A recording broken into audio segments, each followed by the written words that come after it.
ملیریا څنګه له یو بیمار انسان څخه صحتمند انسان ته منتقل شي، یعنی ترانسمیشن چې د هغه د ملیریا څنګه وشي، په څه طریقه وشي. ګوره تر ټولو اوله ملیریا چې کوم کوز کوي، چې کوز کوي پلازموډیم. نو مې اورېدلی وي، ما په تېره ویډیو کې هم درته ویلي وو، صحیح دی. پلازموډیم دا چې دی یو پیراسایټ دی، مطلب لکه دا نور مایکرو ارګانیزم چې دی، صحیح دی، دا هم یو مایکرو ارګانیزم دی او دا یو پیراسایټ دی. دی چې د پیراسایټیزم په یو تعلق چې کوم ده دی ژوندی اوسي، صحیح دی. فلحال هغه پرېږدو، راځو چې دی څنګه له یو صحتمند انسان څخه، یعنی له یو بیمار انسان څخه صحتمند انسان ته منتقله شي. ګوره تر ټولو اوله طریقه چې کومه ده هغه دا ده، کوم چې موږ مچر والا ورته وایو نه، د ماسکیټو یعنی ماده انوفلیس، دا د هغه مچر نوم دی کوم چې څه یعنی یو بیمار انسان څخه صحتمند انسان ته څه یعنی پلازموډیم منتقله کوي.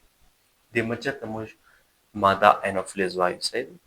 دا څه کوي؟ دا ولې سره یو بیمار انسان، مطلب د یو انسان په بلډ کې یعنی په وینه کې چې کله څه وي پلازموډیم وي، دی هغه وینه چې د چوز کی پلازموډیم واخلي او بیا چې کله د یو صحتمند انسان دغه وینه بیرته انجکټ کوي، په هغه انجکشن په دوران کې پلازموډیم په هغه کې میکس شي، کوم چې مایکرو ارګانیزم ورته وایي نه، پیراسایټ، هغه د هغه صحتمند انسان بلډ ته ورځي. نو څه وشي؟ د پلازموډیم ټرانسفر یې دا وشي له یو صحتمند انسان څخه، سوري، له یو بیمار انسان څخه صحتمند انسان ته. دې ته موږ د ماسکیټو والا طریقه وایو، یعنی مچر چې کوم ده څه یعنی پلازموډیم منتقله کړي. ګوره په دې کې نورې هم طریقې شته. ولې پلازموډیم چې د هغه څه دی، هغه خو نو داسې جاندار دی چې تا په بلډ کې غټېږي، یعنی تا په وینه کې. نو چې کله ته چا سره د وینې ټرانسفر ادا کوې، یعنی چا ته وینه ورکوې، که تا چیرې چا ته وینه ورکوه، تا په وینه کې پلازموډیم و، ملیریا وې، ته ملیریا شکار وې، نو که چیرې ته هغه ته وینه ورکړه، نو د دې په دوران کې منتقله کېدای شي، صحیح دی، شی پلازموډیم. بس راسه چایلډ بر په دوران کې، یعنی له مور څخه کوچني ته منتقله کېدای شي، صحیح دی. په دې کې نورې هم طریقې شته، صحیح دی. دا طریقه په دې کې نه ده انکلوډ شاید، یعنی کوم چې د هوا څخه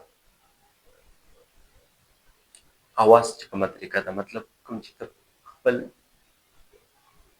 چې تا نظام تنفس دی، یعنی ریسپایریشن په دوران کې ته چې کله بریتینګ یعنی ساه چې کله اخلې، دې په دوران کې یعنی پلازموډیم چې دا اکثره منتقله کېدای شي، صحیح دی. ولې دا یو پیراسایټ دی، نو دا د ټرانسمیشن چې دی یو طریقه دی د هوا په ذریعه. نو ویسې که ته چیرې وګورې ډېرې طریقې شته کله چې پلازموډیم منتقله کېږي، مطلب ډېر روټس دي په دې کې، ته چې ډیپ لاړ شې. نو فلحال په دا ویډیو کې دونه هم مطلب کافي دی چې ما تا ته د څه د ماسکیټو یو طریقه در وښوه، یعنی د تر ټولو کامنه طریقه ده، صحیح دی، مطلب عام طریقه کله چې مچر یو بیمار انسان څه پلازموډیم راواخلي، صحتمند انسان منتقله کړي، صحیح دی.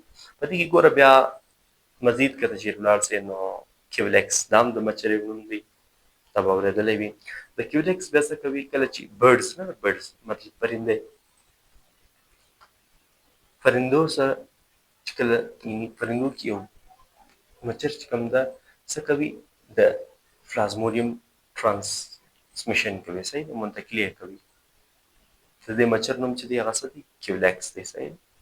پسې راسه په دې کې ګوره ایډیزم د یو مچر نوم دی، دا بیا په انسان کې ډنګي وایرس چې کوم موږ ورته وایو نه، هغه پیدا کوي. نو داسې زیات مچر شته کې څه کوي؟ یعنی مختلف وایرسز ټرانسمیشن کوي، کله دا پیراسایټ چې کوم دی نه، پلازموډیم.